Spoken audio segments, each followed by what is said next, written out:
Jangan lupa untuk subscribe dan nyalakan lonceng notifikasinya. Pemirsa, Kompolnas memastikan tidak ada calon tunggal pada proses pergantian Kapolri baru. Sejumlah nama kandidat Kapolri pengganti Jenderal Polisi Idam Aziz sudah diserahkan ke Presiden Joko Widodo. Ketua Kompolnas yang dijabat oleh Menko Polhukam Mahfud MD telah menyerahkan sejumlah nama kandidat Kapolri ke Presiden Joko Widodo. Kompolnas menetapkan 5 calon pengganti Kapolri Jenderal Polisi Idam Aziz yang akan memasuki masa pensiun pada 1 Februari 2021 mendatang. Nama-nama calon Kapolri telah diputuskan dalam rapat pleno Kompolnas yang dilaksanakan pada Rabu 6 Januari 2021 lalu. Komisioner Kompolnas Benny Mamoto menyatakan pihaknya telah menyerap aspirasi dari sejumlah pihak seperti tokoh masyarakat, tokoh senior yang pernah menduduki jabatan puncak di kepolisian, hingga pimpinan kepolisian yang masih aktif saat ini untuk menentukan nama-nama kandidat Kapolri baru. Dari serapan aspirasi tersebut, maka kami mencoba menyusun kriteria Kapolri yang diharapkan. Nah, setelah itu kami mencoba mendata siapa-siapa saja sesuai dengan ketentuan perundang-undangan dari sisi kepangkatan dan rekam jejak yang memenuhi syarat. Oleh sebab itu pada hari Rabu tanggal 6 Januari diadakan rapat pleno Kompolnas yang dipimpin langsung oleh Ketua Kompolnas, dalam hal ini adalah Bapak Menko Polhukam, untuk kami bersama-sama merumuskan kemudian memilih, dan setelah itu hasilnya dikirim oleh Ketua Kompolnas kepada Presiden. Sementara itu, pengamat politik Muhammad Kodari berpendapat kemungkinan besar Presiden Jokowi akan memilih Kapolri baru dari angkatan yang lebih muda dibandingkan Jenderal Polisi Idam Aziz.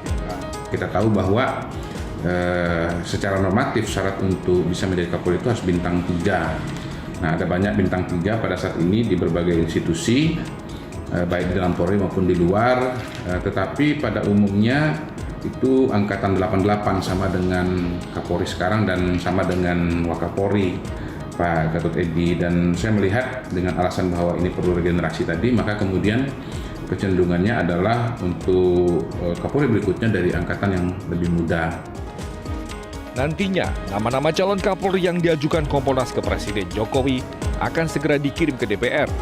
Komisi 3 DPR RI akan memilih 1 dari 5 kandidat Kapolri untuk menggantikan Jenderal Polisi Idam Aziz. Dari Jakarta, Tim Liputan Metro TV.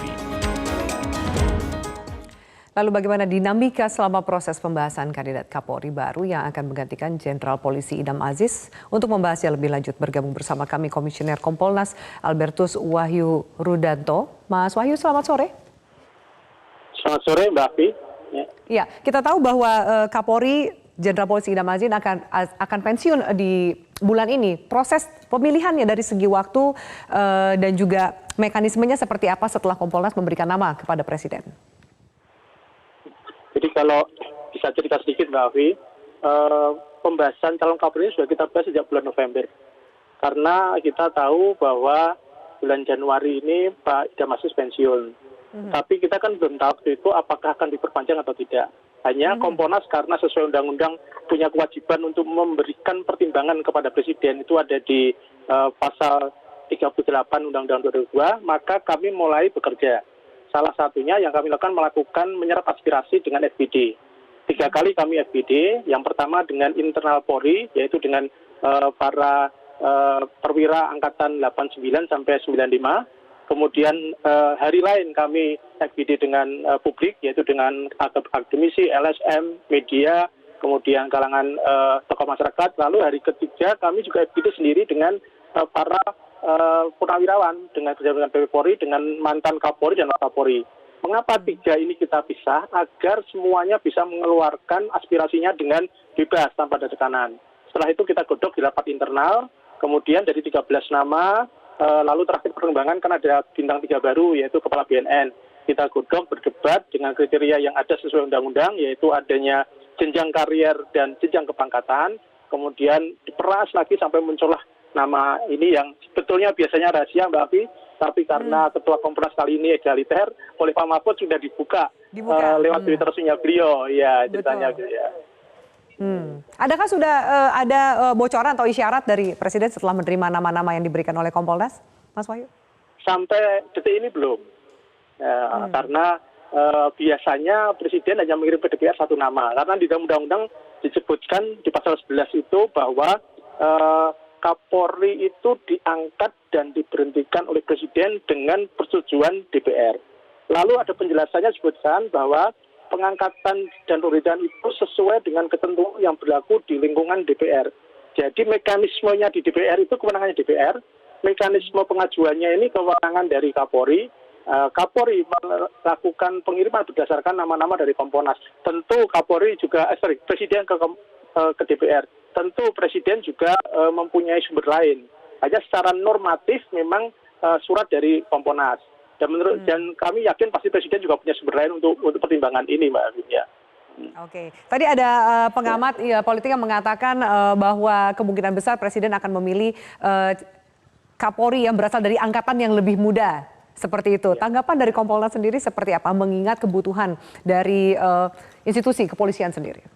Ya, jadi begini, debatnya cukup panjang nih, internal maupun di waktu kita FGD.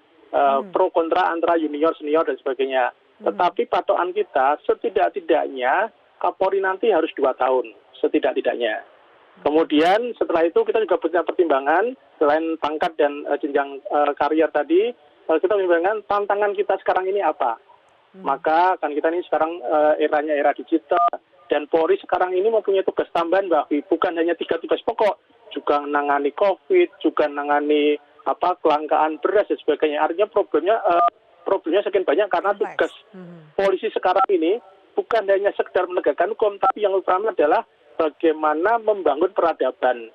Membangun peradaban itu melalui apa? Melalui membangun keteraturan sosial, melalui penggunaan kamtipas. Itulah kemudian kita jaring nama, kita putuskan tidak harus yang junior, bisa yang senior, bisa yang satu angkatan, bisa yang junior.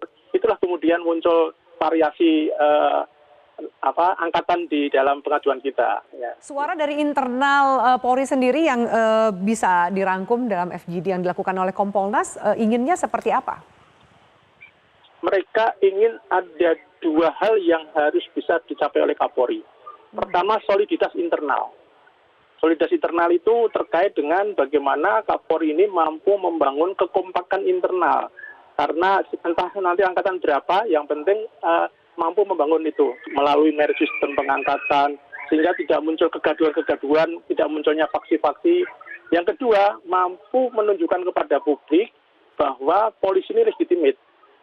Kalau Pak Tito dulu punya program promoter, profesional dan modern, saya kira itu bisa dicapai oleh polisi. Tetapi yang terakhir ini agak susah, terpercaya. Terpercaya itu hanya bisa muncul kalau ada legitimasi dari publik. Nah, itulah yang diharapkan. Ketika legitimasi itu muncul, polisi akan mudah bekerja. Ya. Itulah salah satu tantangan terbesarnya di bagian terpercaya. Bagaimana harapan publik ke institusi Polri sendiri ya. Terutama Reskrim, Mbak Afi, mungkin perlu saya sampaikan di forum ini. Kami di Kompolnas itu 1 bulan bisa menerima sekitar 1.000 pengaduan dan mayoritas soal reskrim. Sehingga memang ini yang harus dibenahi. Banyak persoalan yang menjadi PR kita. Dan ini memang butuh Kapolri yang pada zamannya, kita nggak bisa bandingkan Kapolri ini lebih baik atau tidak. Karena pada zamannya itu tantangannya berbeda-beda. Nah, tantangan sekarang ini dengan era digital, era industri 4.0, ini problemnya banyak kejahatan baru, lalu era munculnya intoleransi, munculnya post-truth, dan macam-macam. Ini tantangan baru yang mungkin pada Kapolri sebelumnya tidak menjadi persoalan, nanti akan dihadapi. Belum lagi nanti 5 tahun lagi kita akan menghadapi yang namanya bonus kependudukan. Sekarang ini sudah ketara banyak pengangguran, jumlah angkatan kerja yang berkurang. Itu problemnya menjadi sumber daripada ketidakadilan sosial, dan itu sumber daripada kriminalitas. Menjadi tugas polisi di sini ya. Mas Wahyu tentu tetap menjadi bintang 4 di institusi Polri, menjadi keinginan semua anggota kepolisian. Kalau tadi Anda sempat mengatakan soal faksi dari 5 nama yang diberikan oleh Kompolnas kepada Presiden, bagaimana Anda melihat pergesekan atau minimal persaingan faksi-faksi masing-masing nama tersebut, semua bintang 3? Ya, kami mencoba bahwa tidak ada faksi di Polri. Itulah kemudian suara-suara faksi-faksi itu sengaja kita tutup telinga, tutup mata soal faksi. Sehingga kita full bicara mengenai bagaimana track record-nya, bagaimana kapasitasnya, bagaimana kapabilitasnya. Kita nggak lihat ini orangnya siapa. Itulah kemudian muncul nama-nama ini. Karena kita menganggap nggak ada faksi di Polri. Itu cara berpikir kita di situ. Ketika kita bicara faksi, kita akan subjektif. Tapi benar nggak ada faksi di Polri? Tidak ada kemudian ini gerbong mana dan gerbong mana, biasanya itu terjadi dalam pemilihan pucuk pimpinan di sebuah institusi, Mas Wahyu? Itu publik, biasa. Namanya dinamika organisasi kan biasa. Yang namanya Kapolri, selalu pimpinannya adalah petinggi Polri.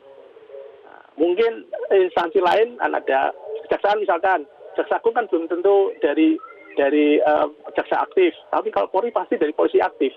Karena dia akan berhenti ketika dia pensiun. Jadi inilah yang menimbulkan banyak spekulasi. Dan wajar itu saya kira. Bagaimana dengan lobby politik dari masing-masing calon atau nama yang masuk dalam bursa Kapolri ini? Anda melihat seperti apa lobby-lobby politik yang dilakukan? Itulah Mbak Afi, kita sengaja tadi kacamata kuda ketika memilih faksi dan lobby politik, sehingga kita store 5 nama. Karena kalau kita hanya store 1 nama, kita kesannya kan mengkompli presiden. Nah, dengan begini maka presiden lebih leluasa untuk memilih mana yang cocok untuk beliau. Ya, bisa bekerja sama, bisa membangun negara ini sesuai dengan tupoksinya di kepolisian. Ya. Baik, kita harapkan yang terbaik. Terima kasih untuk waktu dan keterangannya, Mas Wahyu dari Kompolnas.